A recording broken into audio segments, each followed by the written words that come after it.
Hey guys, welcome to another video. In this video I'm going to be talking about how I studied financial management in CTA. Financial management being the one with the calculations, the one where you work out variable costs, your fixed costs, etc, etc. I'm aware that universities might call it something different, but yeah, my university called it financial management. The management of the finances, the financial manager is basically the scenario they gave you during financial management. So this one won't be a long video. I don't have too much to share because I was fortunate enough to kind of grasp how to study this and how to answer it pretty quickly.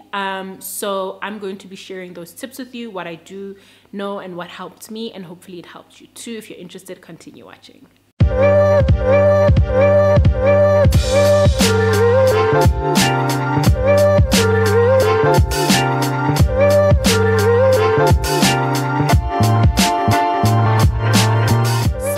Studied financial management was basically pretty much the same as how I studied it in undergrad, but in undergrad I could actually get away with not doing and mastering questions, whereas in CTA I did have to, what they call, build a toolbox on answering a specific type of question.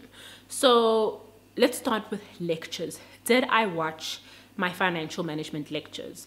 The answer to that is no. I did not really watch my financial management lectures because I felt like it was basically giving, like, the lecturer was telling us how to answer the question and how to approach the question, which is something that I feel like I could have gotten more value while actually attempting to answer the question myself, compared to listening to somebody say this is how you do it. And he wasn't physically going through a question as well. He was just talking about, like, you know, in theory, like, oh yeah, and you know, when there's more supply there's less demand, stuff like that, which is something that wouldn't help me as much as it might help me with discussion questions.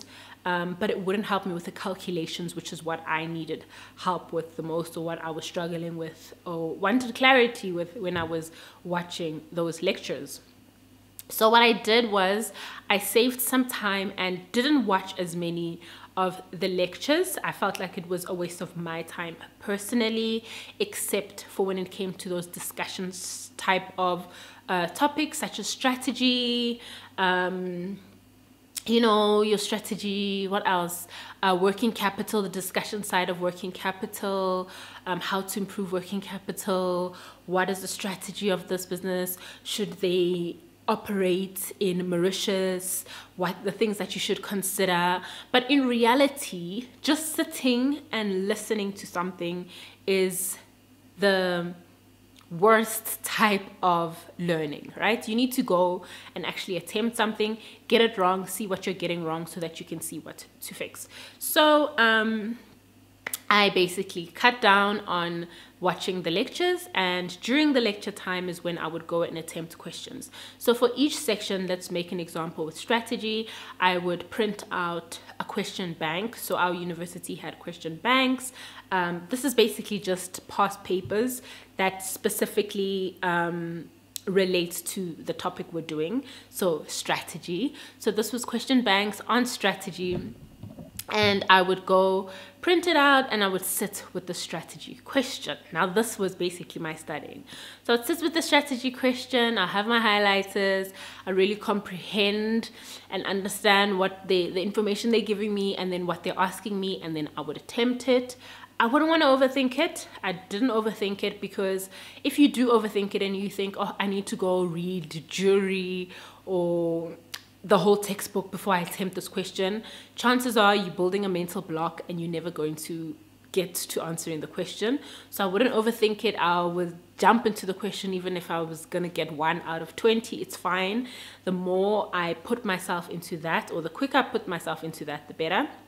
So I jumped into the questions and I attempted to answer them, and then I marked myself. And then when I saw what issues I had with it, and if there's something that just didn't click, very important, if there's something that just doesn't click, it doesn't help with cramming it, right? If, let's say, for example, you see a question that says, strategy is the way a company decides to run their business, right?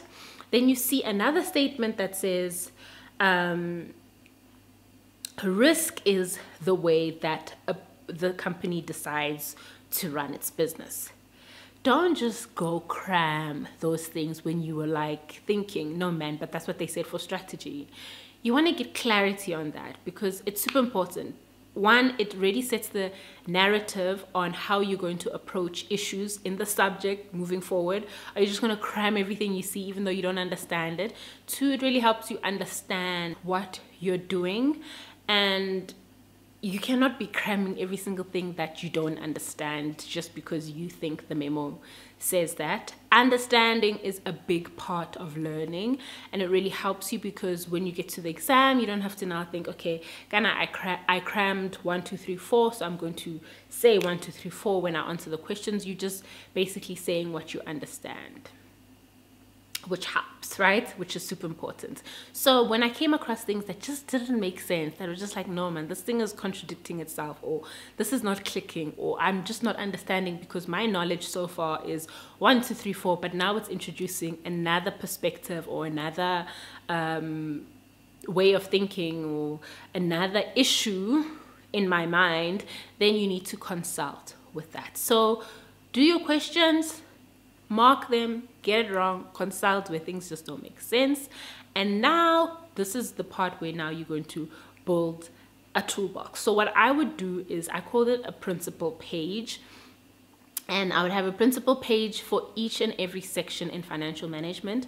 So for example, strategy, my principal page was basically pros and cons, if I'm not mistaken. So I felt, because I couldn't really grasp what they meant when they asked strategy, so I found that when they gave answers to strategy, it kind of looked like pros and cons, right?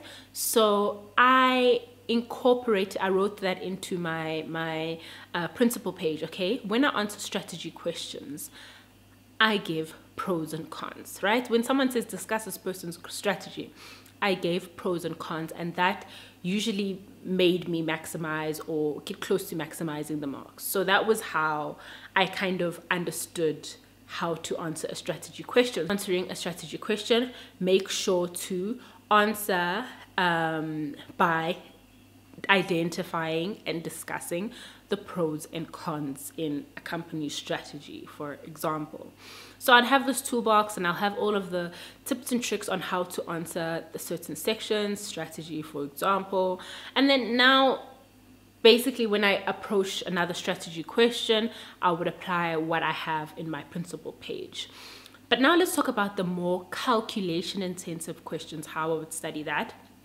Same beginning process. I would go and jump into the questions as soon as possible. I would mark myself. I would identify what I'm getting wrong, and I would consult if need be, if I was just not understanding. But very important when it comes to the calculation intensive questions. So I basically made calculation intensive questions. I took the approach of doing it in a quality way over quantity. So if I have 10 questions that my lecturer has given me to answering activity-based costing, I would master about 1, 2 questions out of those 10 questions. I would obviously go through them and see, okay, what principle is this question trying to teach me? And if it's the same principle as the first 2 questions, then I would just do those first 2 questions. But I would do them so well. I would have extensive notes. I would say, okay, they got this 2 from here. Why did they get that 2 from there because they wanted to calculate the cost per unit. So that would be my step in doing the activity-based costing, that I needed to calculate my cost per unit. So what I found when it came to doing a lot of questions for the calculation intensive questions is that it would really confuse me, because a lot of the memos and stuff like that have different methods and different ways to calculate, let's say for example activity-based costing.